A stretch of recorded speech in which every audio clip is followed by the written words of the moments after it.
Okay, so it looks like we got something a little bit new today, something that was requested, and yeah, just simply what happened to Shirou after Fate Stay Night. So yeah, this will actually be good for me because then I'll just know, like, kind of what happened in the future. I know you still got things like Unlimited Blade Works. I think they show a little bit in the future there with the clock tower, and then yeah, we saw Luvia, but yeah, this is definitely different from what I'm looking at right now. You guys are probably seeing something else, but yeah, I'm seeing like a definitely older version of Shirou here, and yeah, it looks like the projection didn't do too much to his body, but yeah, I don't know what timeline. I mean, well, obviously Fate Stay Night, but yeah, what timeline or what is this from? Like what the manga or something. But other than that though, yeah, that's pretty much it. Just gonna look at this for today. About a good 13 minutes we got here. So yeah, I hope you guys will just enjoy this. Make sure you like, subscribe, and yeah, let's get this thing started.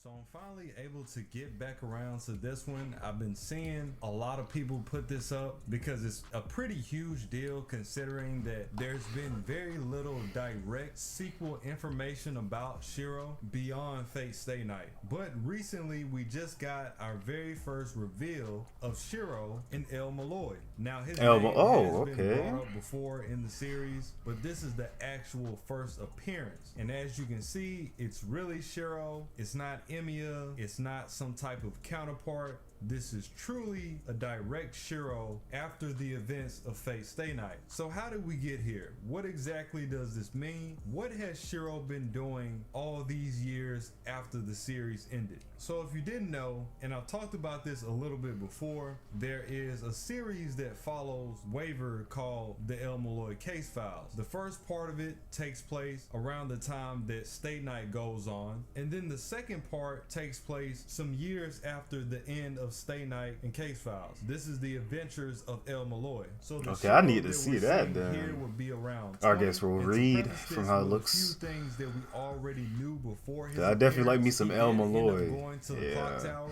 This is not directly tied to any of the routes. It's not tied to Fate, UB-Dub, or Heaven's Field. It's a sequel that takes the Grail War into account, but in a circumstance where he survived and he went on to the clock tower with Rin as one of her disciples. Now you'll notice that a part of this is something that we actually get to see in UB-Dub. We see them both go to the clock tower in the epilogue. As a matter of fact, there's a conversation where Shirou bumped into Waver, and because I knew he looked familiar, like when I looked at it way back, but again, not directly coming straight from the routes. It more so I wouldn't know it was him at the time as their own thing, as its own separate timeline in Case Files. So beyond the fact that we know that he went to the clock tower with Rin and continued his studies, we also know that he became a butler for Luvia. Now, if you guys forgot about Luvia, she's part of the Edelfelt family. She's one of Rin's cousins, and they have their playful arch rivalry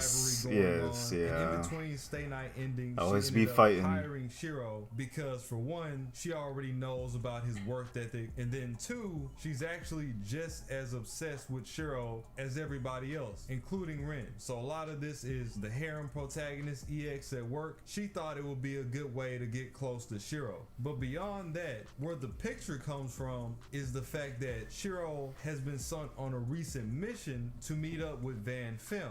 Van Film is somebody that we haven't talked about too much, but in the Tsukihime world, he is one of the many dead apostle ancestors, one of the highest dead apostles you can be. And he actually runs his own casino. He has a boat over in Monaco, Europe. So what Luvia has done is sent out Shirou as her representative to investigate what Van Fem has going on at the casino. He calls it Fem's Casa. And it's this huge gambling event that he's been hosting every week for about 100 years at this location. And if you manage to win the event altogether, he'll grant you something of your desires as long as it's within his means. The only thing is, nobody ever wins. The people that have actually succeeded, you can count them on one hand after these 100 years, just to show you what type of odds you're working with. Well, as it turns out, and this is just going off of the highlights from the new volume because the full volume hasn't been translated yet, it turns out that Shirou actually beat him. He beat Van Fem himself.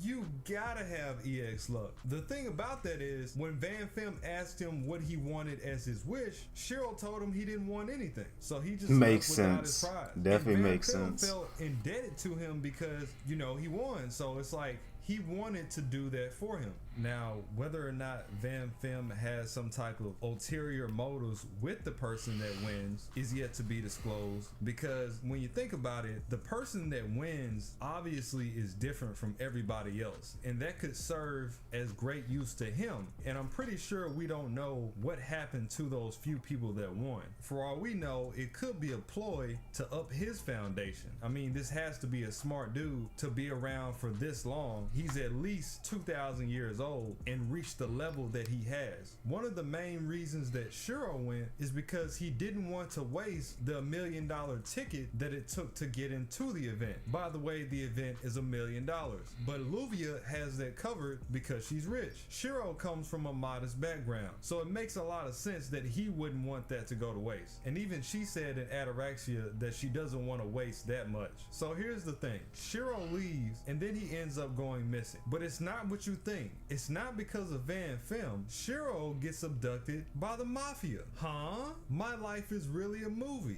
The last time anybody saw him, he was trying to protect a young girl, natural thing for Shirou to do, and then he just disappeared. So you got Van Fem looking for Shirou, trying to give him his reward. You got members from the Wandering Sea trying to find Shirou so they can get the secret out of him on how he was able to beat Van Fem, because that's obviously very crucial information. You got Ren and Luvia looking for Shirou, and they find out that this quote-unquote mob have these special pills that allows them to turn into animals and fight, and he ends up getting saved by an acquaintance of the girl that he tried to protect. And that's the picture that we see him having the wounds while he's so roughed up, but it appears that he's taking it like a champ. I gotta say, the acquaintance, who is a female, helps him fight the Mafia off and take Shirou to her hideout. The reason that the Mafia got Shirou in the first place is because there was recently a member of the Wandering Sea that was assassinated, and at the scene what they found was an origin bullet. Now of course Kirisugu is long gone by this time,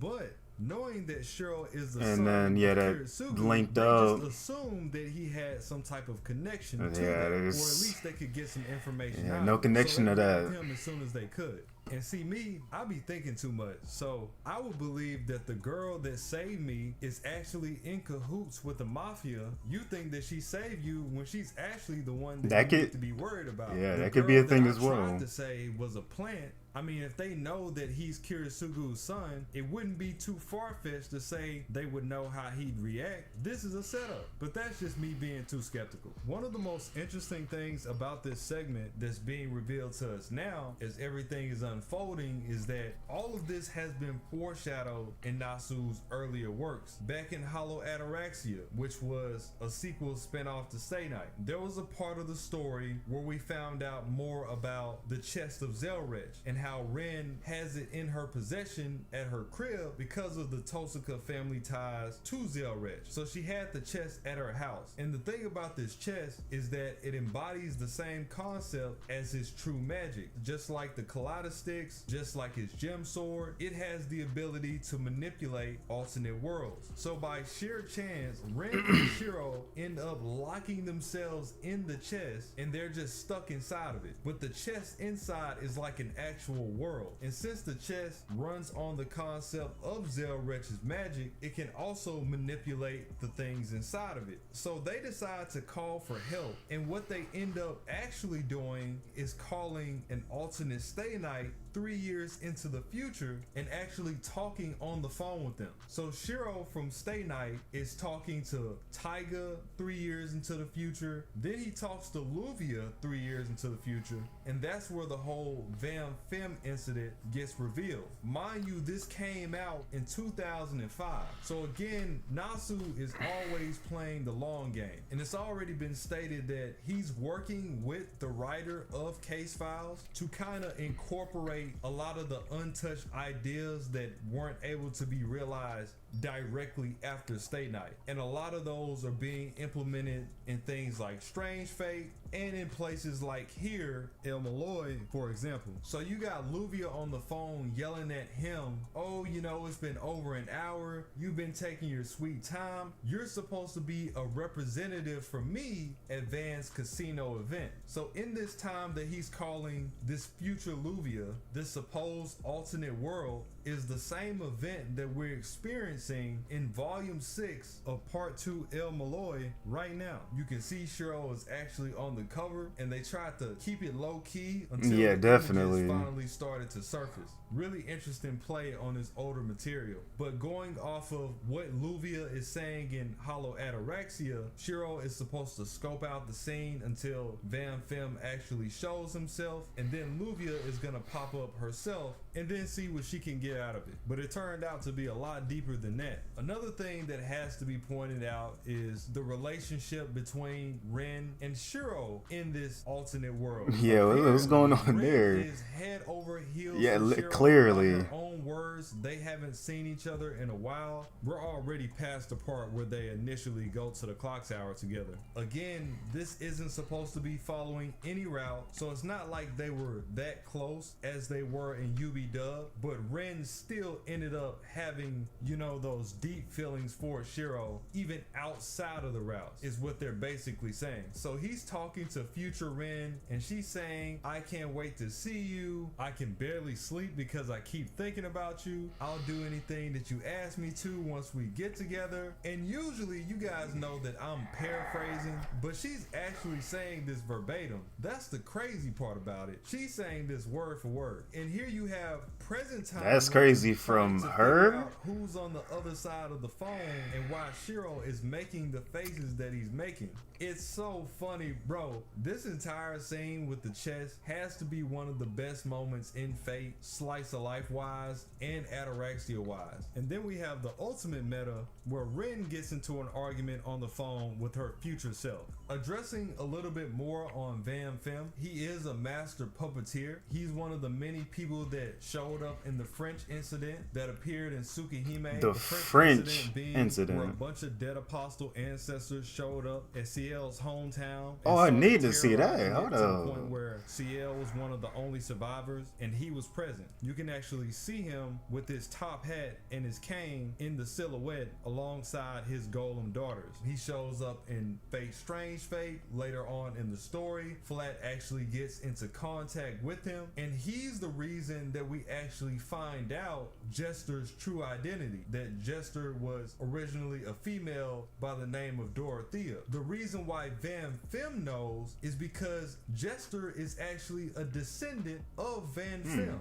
So Van Femme is the reason why Jester from Strange Fate, the one that you saw in Whispers of Dawn, Van Femme is the reason why he's a dead apostle. So that's a huge lore I like that style. And you can see just from this alone how much there is to extrapolate from kind of like a little different style to it. As his demeanor goes, he turned into a dead apostle to further his magecraft. But from what we understand, he's supposed to be pro-human. And when you talk to him, he's actually a pretty cool dude. He's leagues away from what you would think of the average dead apostle, which is extremely self-serving and usually up to no good. Another thing is that everybody that's working for him at this casino, at least the main casino, is all supposed to be dead apostles. So when Shirou went there, he was surrounded by nothing but dead apostles. Really glad that he did win and there was no actual confrontation, because that would have been some bad business. But Van Fem likes him, so he was more than likely in good hands anyway.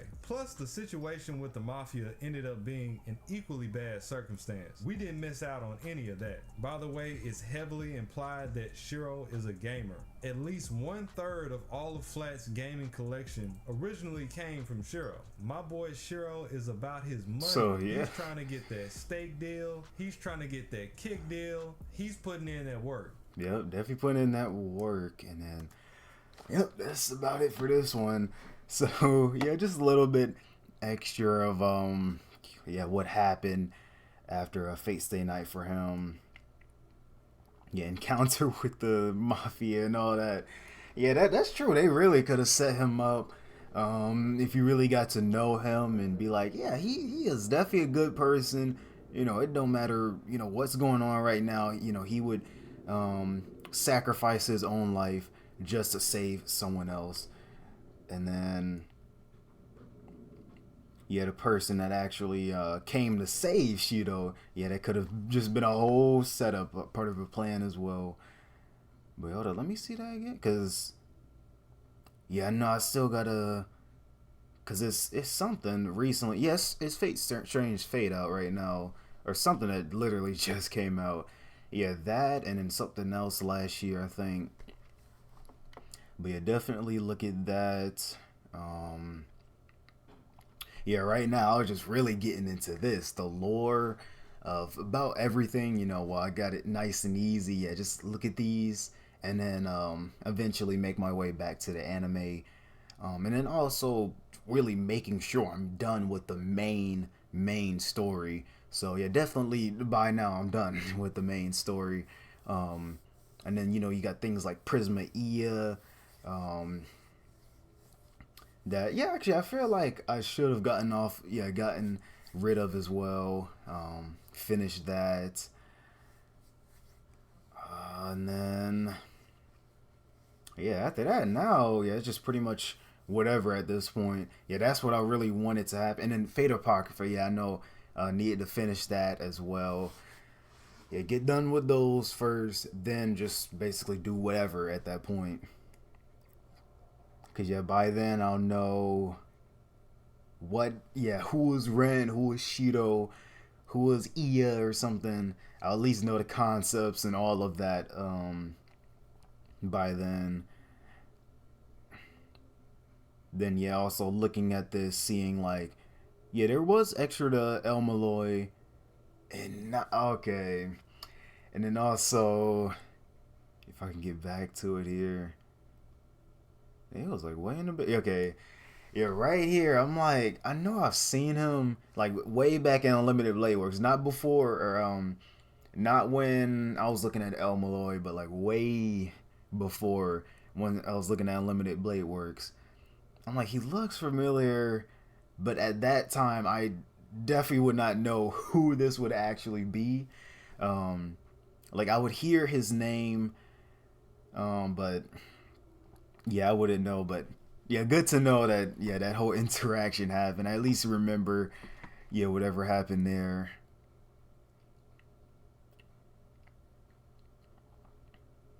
But yeah, after looking at El Malloy, yeah, it's like, yeah, now I definitely know who that is. Then you got, yeah, even more. Yeah, so I have to see about that.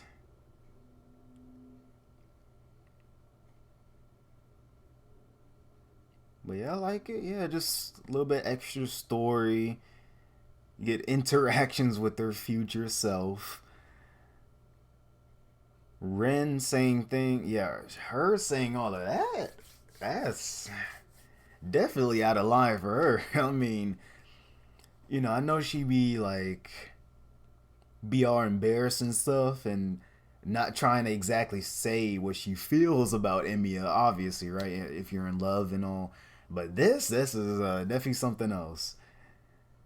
Yeah, but I think I'm gonna just end it here. And then what was that? Okay. Yeah, I know. I just saw that for a quick second, and then this here. I'm like, hold up. But yeah, that is pretty much it. And then whatever else you guys want me to look at. So yeah, like I said, like right now, you guys you have the chance to request um basically whatever at this point. Cause I'm gonna try and just look at these videos. It's easier for me at this point, and then start getting back into the episodes. I mean, by now I'm used to this, so yeah, I probably could start up the episodes. But yeah, I'm gonna keep on getting some more lore in because I'm actually enjoying this. Learning about who is it, King Hassan? Yeah, these bee servants and was it grand servants? Yeah, definitely enjoying this. But other than that, though, I'm gonna just end it off here. Hope you guys did enjoy. Make sure you have a like, subscribe again, and yeah, I'll just see you guys in the next one.